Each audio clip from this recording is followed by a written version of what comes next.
October 3rd, 1980, Sydney, Australia. Arnold Schwarzenegger walks into the IFBB registration office and signs his name on a competitor entry form for a contest that begins the following morning. He had flown to Sydney as a CBS Sports television commentator, assigned to cover the Mr. Olympia from the broadcast booth. Nobody in the field knew he was coming. Nobody had time to recalibrate. He had trained for 8 weeks. The Sydney Opera House was set for the 1980 Mr. Olympia. The men who had built toward this contest for 12 to 24 months were already in the city, making final adjustments, walking the stage, managing the last variables of conditioning that the competitive calendar had organized their entire year around. They found out about the additional entrant approximately 24 hours before they had to stand under the lights. Mike Mentzer found out in that same window. He was 29 years old, 225 pounds, 15 years into training, and the man most serious observers believed was about to win the most important title in professional bodybuilding. He had won the heavyweight class at the 1979 Olympia. He held the only perfect score in IFBB judging history, 300 points at the 1978 Mr. Universe, a score the organization had never previously awarded to any human physique. He had arrived in Sydney in what multiple contemporaries later confirmed was the peak condition of his competitive career. 24 hours later, when the result was announced, roughly 40% of the 2,000 people in that auditorium booed. Chris Dickerson, who placed second, walked off the stage before the ceremony was finished. Frank Zane reportedly threw his trophy backstage.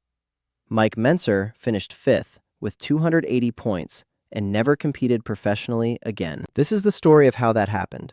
Not the diplomatic version, not the one that distributes blame evenly across multiple causes and concludes with a shrug. The documented version. The one with names, score sheets, and an institutional paper trail that has sat in plain sight for 45 years.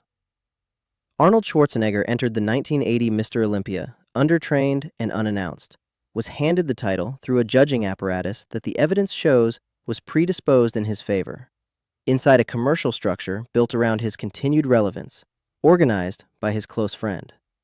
That single act of institutional betrayal set off a chain of consequences that the bodybuilding world has never fully reckoned with. To understand what was lost on October 4th, 1980, you have to understand what Mike Mentzer was before it. He grew up in Ephrata, Pennsylvania. After high school, he served 4 years in the United States Air Force, and when that was done, he channeled the same methodical discipline service had sharpened into competitive bodybuilding. Through the early and mid-1970s, he assembled a competitive resume on the American circuit. Mr. America in 1976 was among his stepping stone titles. Building a reputation as someone with an unusual combination of raw mass and extreme conditioning that the sport hadn't seen packaged together at quite that level. By 1975, he was a consistent top 3 IFBB professional. By 1978, he had become something the sport had genuinely never seen before. At the 1978 IFBB Mr. Universe, Mike Mentzer received 300 points. Every judge, every round, maximum marks across every category. The IFBB had been issuing scores since 1946 and had never done that. The organization's own judging apparatus was declaring, in the most formal terms available to it, that this physique was the literal definition of what the sport was designed to produce. The bodybuilding community has summarized the significance simply. A score of 300 means the IFBB saw his physique as the pinnacle of the sport.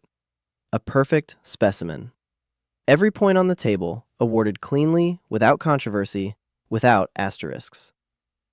The following year, at the 1979 Mr. Olympia, Mentzer won the heavyweight class, the over 200-pound division. Frank Zane, the 3-time defending champion, took the overall title, but Mentzer had won his category and established himself as the clear ascending figure in the sport.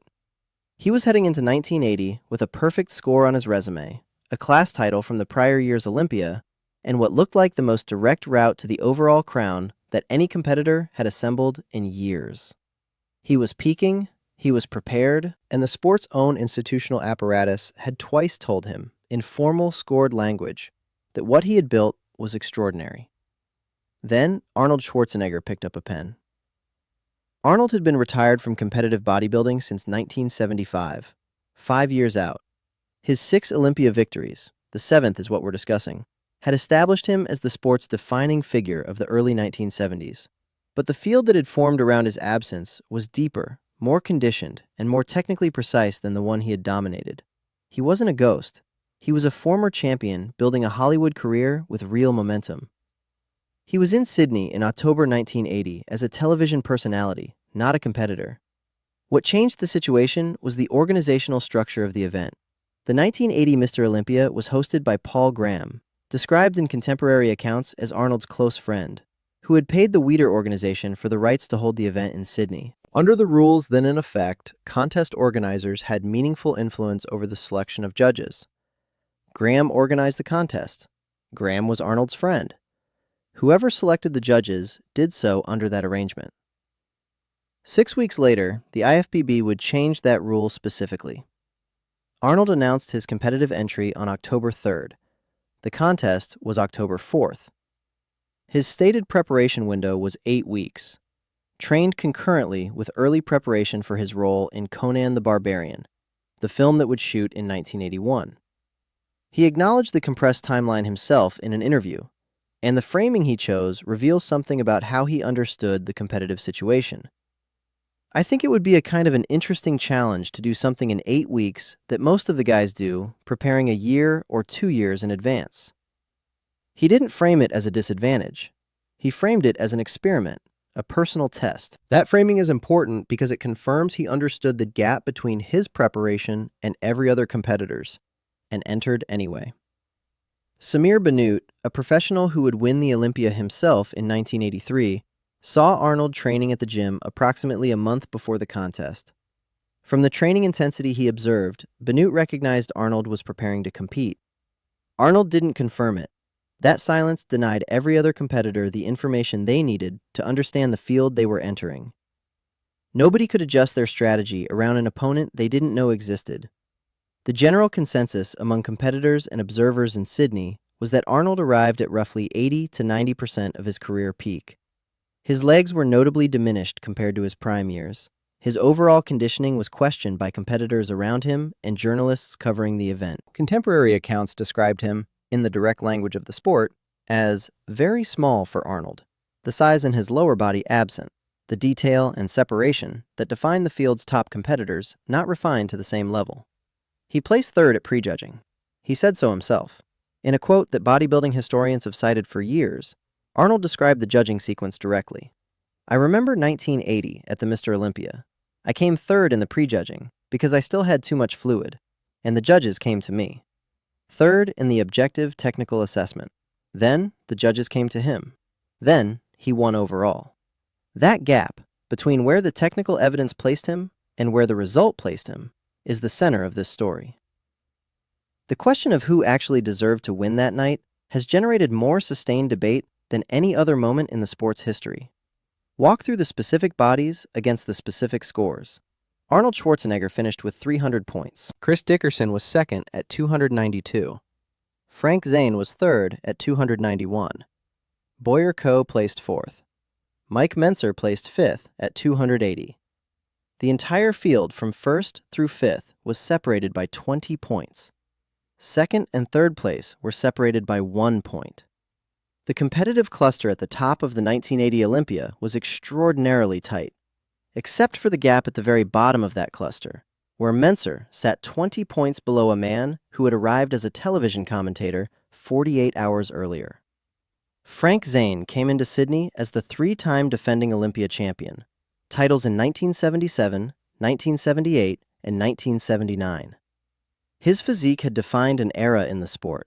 Extreme muscularity matched with the kind of flowing proportions that made him look more like a classical sculptor's ideal than a contemporary athlete. By his own account, published on his own website, he arrived in Sydney more defined than anyone on that stage. 2 weeks before the contest, however, a medical condition cost him 15 pounds of muscle mass. He competed at a compromised version of his championship form, exceptional in conditioning but diminished in fullness. And he understood it. He wrote afterward that, When judges see you bigger one year and smaller the next, the likelihood of winning is reduced. He accepted the result. Third place, 291 points. Chris Dickerson stood at second place with 292 points. His combination of conditioning and stage presence was among the most polished in the field that evening. His trainer, Bill Pearl, one of the most respected figures in the sport's history, had removed himself from the judging panel specifically because of his professional relationship with Dickerson. Pearl's logic was simple. A training relationship with a competitor requires stepping back from evaluating that competitor. He applied that standard voluntarily, without being asked. That ethical clarity, as we will see, wasn't shared by every member of the 7-judge panel. Boyer Coe had come into Sydney having exceeded his conditioning from the prior year. His structure was always considered slightly blocky compared to the more flowing aesthetics of a Zane, but in terms of raw muscularity and stage conditioning, 1980 represented a genuine career peak. Mike Mentzer stood at 225 pounds, 5 feet 8 inches, 15 years of accumulated training behind him. The same physique the IFBB had scored at a perfect 300 in 1978 had continued developing for 2 more years. Multiple contemporaries described his conditioning at Sydney with a specific word: granite. The density and separation in his arms, his forearms under visible pressure even at rest, the compression of extreme muscular development visible in the relaxed position, represented the full realization of what his years of training had been building toward. Multiple accounts confirm that Mentzer, Dickerson, and Coe were collectively in the best condition of their careers at that specific contest. Not close to their best, their actual best. Arnold's legs were diminished. His conditioning was questioned by the competitors around him. He placed third at his own prejudging. He had trained for 8 weeks as a secondary project alongside film preparation, while every other man on that stage had organized 12 to 24 months around this single contest. The gap between Mentzer's score and Arnold's score was 20 points.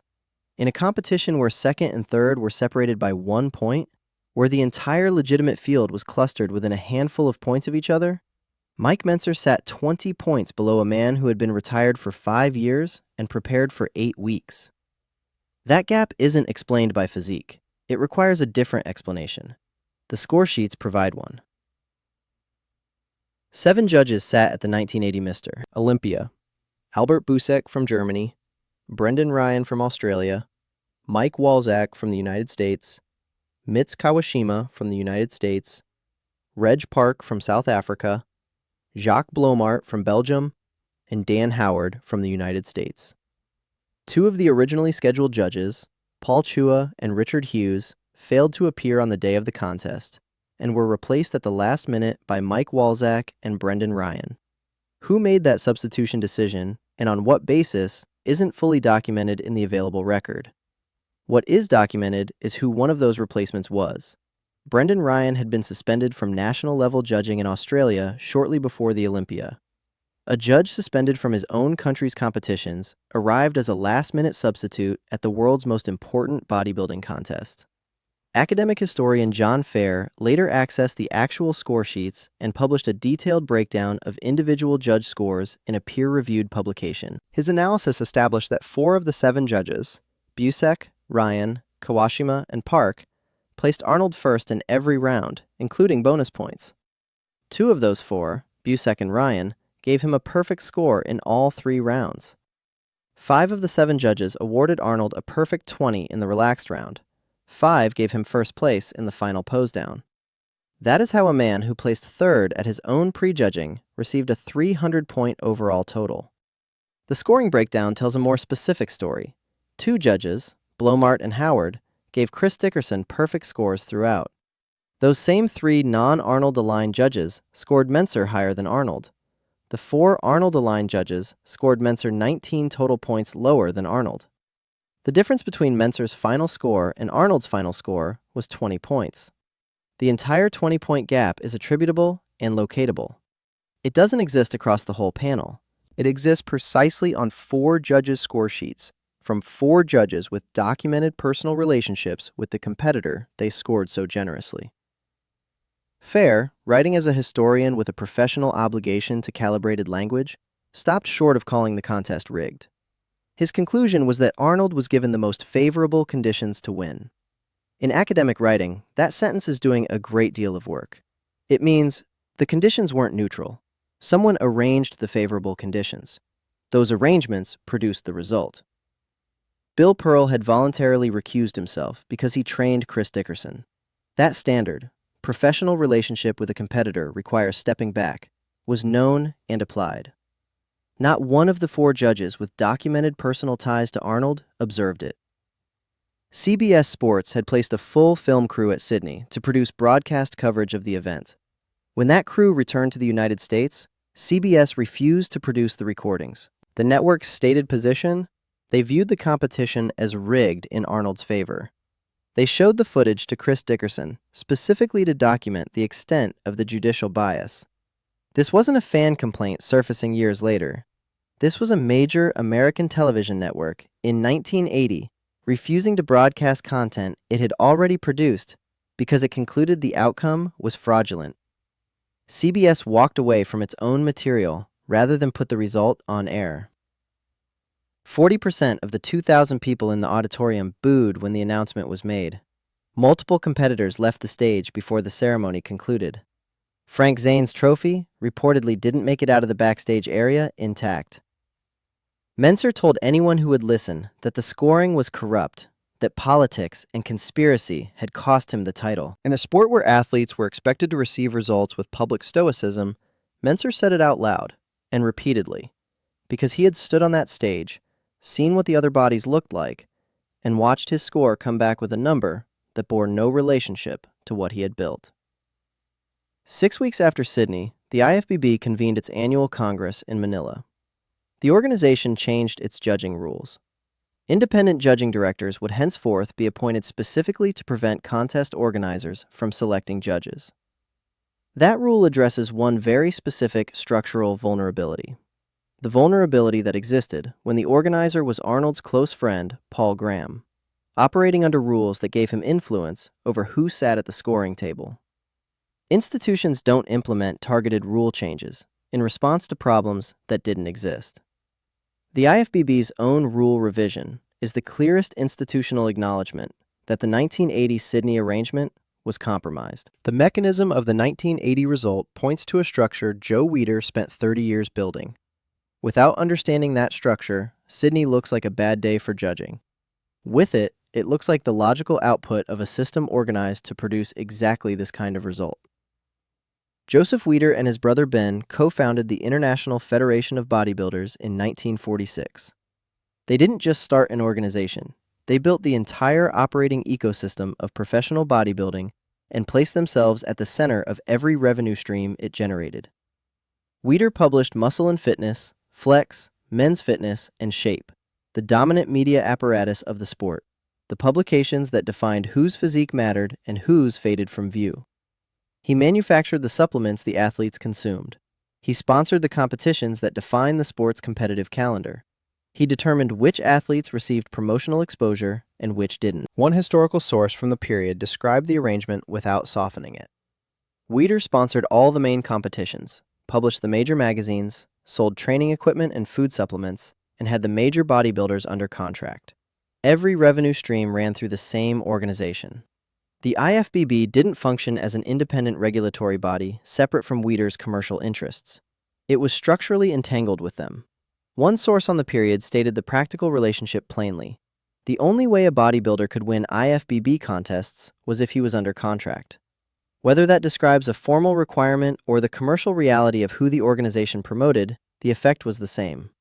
In 1968, when Arnold was a relatively unknown Austrian bodybuilder, Weider brought him to California and provided an apartment, a car, and a weekly salary. That investment produced the most commercially valuable figure the sport has ever seen. Arnold appeared in Weider's magazines, represented Weider's products, was identified publicly as a Weider athlete, and served as the commercial face of an empire that was generating approximately $5 million in annual revenues at the time of the 1980 Olympia. By 1989, that figure would reach roughly $500 million. The commercial explosion happened in the decade following Sydney. Arnold's name and image were the central narrative of that expansion. His face on the cover, his victories, the sport's commercial anchor. His persona, the product that Weider sold to the world. Both men described their relationship in terms beyond business. Each called the other a father figure at various points over the decades. The commercial arrangement lasted nearly 40 years, until Arnold ended his magazine consulting deals with Weider's publications in 2005. Political obligations of the California governorship requiring a formal separation that hadn't been necessary before. In 1985, the FTC ordered Weider to pay a $400,000 settlement related to misleading product claims. That's not a central fact in the 1980 story, but it establishes something contextually relevant. The Weider operation wasn't characterized by excessive caution about ethical boundaries. None of the available evidence documents a direct instruction from Weider to any specific judge. What it documents is something more structurally durable. A federation controlled by the man who had financially supported Arnold for over a decade, whose commercial empire ran on Arnold's continued prominence, organized a contest that was hosted by Arnold's close friend under rules that gave that friend authority over judge selection. The institutional pressure didn't require a back room. It was built into the architecture. 4 judges with personal ties to Arnold scoring his unannounced return to a 300-point perfect total. Inside that specific structural arrangement is the architecture producing its designed output. The 1980 Olympia wasn't the first time Arnold had deployed a competitive strategy that extended well beyond his physical preparation. The 1977 documentary Pumping Iron captured the build-up to the 1975 Mr. Olympia and documented Arnold's approach to competitors with a specificity that remains uncomfortable viewing decades later. Lou Ferrigno was 23 years old, 6'5", 275 pounds, and mounting a genuine physical challenge to Arnold's dominance. Arnold was deliberately working against Ferrigno's composure, helping Ferrigno defeat himself. The tactic ran on calculated comments designed to make Ferrigno second-guess his presentation. Observations about supposed weaknesses, suggestions that planted doubt rather than offered genuine advice, all delivered with the casual authority of someone who understood precisely what the comments would do inside a competitor's head in the days before a major contest. Lou Ferrigno's father confronted Arnold about it directly, on camera. The language he used made clear the family understood the tactic for what it was. Not innocent commentary between athletes, but calculated disruption from a man with a specific objective. Ferrigno himself acknowledged later that he didn't believe in psychological manipulation as a competitive tool, which was precisely why he had no defense against someone who made it a centerpiece of his. Multiple sources have described Pumping Iron as partly scripted, certain sequences reconstructed for documentary effect. The psychological tactics themselves are corroborated outside the film in contemporary accounts and in multiple competitors' recollections over subsequent decades. The pattern was real, regardless of what the camera staged. 5 years later, in Sydney, Arnold applied the same methodology against the man most likely to beat him. At the competitors' meeting, held the day before the 1980 contest, Arnold and Mentzer entered a confrontation that multiple sources confirmed nearly escalated to a physical altercation. Arnold directed pointed remarks at Mentzer, including a specific reference to Frank Zane's prior year victory over Mentzer, apparently designed to undermine Mentzer's competitive certainty in the final hours before he had to stand on stage. An academic source on psychology and bodybuilding documented the effect. Arnold's comments about Mentzer's physique caused Mentzer to become angry and lose concentration. Mentzer's entire competitive identity was built on precision, certainty, and a rigorous confidence in his own physical achievement. Disrupted focus and emotional agitation in the final preparation window are the specific tools that work against someone wired exactly that way. Arnold had been around competitive bodybuilding long enough to know exactly which instrument applied to which man. The pattern across his competitive career, from the Ferrigno psychological campaign in 1975 to the backstage confrontation in 1980, was consistent enough to be a methodology. Identify the pressure point, apply targeted disruption, let the competitor self-sabotage under your observation while you collect the result. With Mentzer, the psychological attack came attached to something more structural, a judging panel already positioned to validate the outcome. The mind games were the ambient pressure. The score sheets were the mechanism. Mike Mentzer walked off that stage and never walked onto a competitive one again. After 15 years. After the perfect score. After the heavyweight class title. After everything the sport's own apparatus had formally affirmed about what he had built. He retired at 29 years old. His competitive career ended in Sydney not because his body had diminished or his preparation had failed, but because 4 judges with personal relationships with his opponent turned in score sheets that no honest assessment of the physiques on that stage could produce. He didn't go quietly. He called the scoring corrupt publicly and repeatedly. He said out loud that politics and conspiracy had cost him the title. In a sport where athletes were expected to absorb results with grateful stoicism, Mentzer named what he believed he had witnessed, and he kept naming it. That directness, consistent with everything else about how he operated, made him an inconvenient figure for an institution that preferred its athletes to accept its verdicts without public commentary. He continued writing and coaching in the years that followed. His thinking remained sharp, and his training philosophy attracted the kind of devoted following that forms around a thinker who tells people something true that contradicts what they've been told. Clients sought him out. The intellectual dimension of his career continued long after the competitive one ended. What bodybuilding historians have documented about his personal life in the years after 1980 is harder. The man who had organized his existence around the precision of competitive preparation, who had measured every variable, structured entire years around a single culminating contest, now had none of that architecture. The bodybuilding literature records what followed as a genuine deterioration. Amphetamine use that compromised the focused discipline he had always depended on. The structured world of competition replaced by something more unstable and harder to manage. The discipline that competition had imposed on his life wasn't available in the same form once competition was gone. And what filled that absence left a record in the sport's historical accounts that the community discusses with grief rather than judgment. His income contracted with the years. The commercial infrastructure of bodybuilding was organized around active athletes the institution promoted, and Mentzer, a retired critic of the organization's most celebrated result, wasn't among the promoted. The coaching, the writing, the continued contribution to the sport's intellectual life, these were the work of someone still deeply engaged with his field, but they weren't the engine a sustained competitive career might have sustained. The isolation that contemporaries describe in his later years wasn't complete withdrawal. He remained present in the sports conversation, still writing with the same rigor, still coaching clients, still thinking in the same systematic way. But the commanding public figure of his peak years had contracted into something more private and more burdened. The certainty that had defined him, the belief that a physique the IFBB's own judges had declared perfect should produce a fair result in a sport governed by that organization, had collided directly and publicly with an institution that operated on different terms. That collision doesn't just end a career. It damages something harder to name and longer to heal. Then, June 2001 arrived. Ray Mentzer, Mike's brother, who had competed alongside him through much of their careers and shared many of the same physical gifts and the same training convictions, died of kidney failure. Within days, on June 10, 2001, Mike Mentzer died of heart failure. He was 49 years old. 2 brothers. The same week. The same month. Mike had been out of competition for 21 years.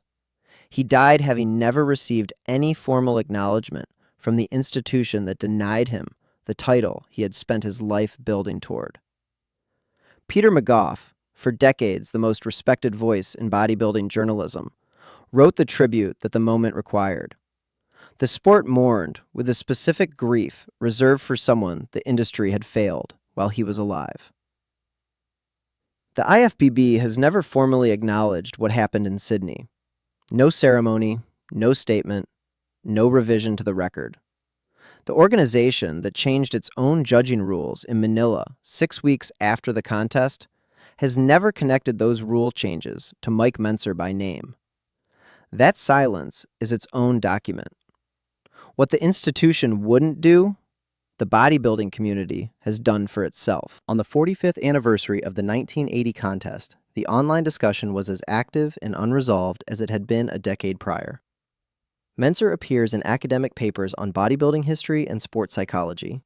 His training methods are taught in books that continue to circulate. John Little's compilation of his work has been in print for 2 decades. His ideas have experienced the kind of resurgence that comes when a generation discovers that someone dismissed by the establishment was correct about things that mattered. The score sheets are in the academic record. John Fair published the breakdown. Arnold came third at prejudging, by his own account, and won overall. 4 judges with personal ties to him scored him 19 points above Mentzer. 3 judges without those ties scored Mentzer above Arnold. The CBS film crew refused to produce the recordings. The IFBB changed its rules at the next available Congress.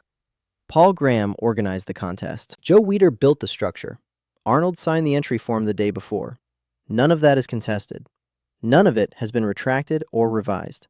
It sits in the historical record, specific and clean. Mike Mentzer won the 1978 Mr. Universe with a perfect score, 300 points, the first the IFBB had ever awarded to any physique in its history.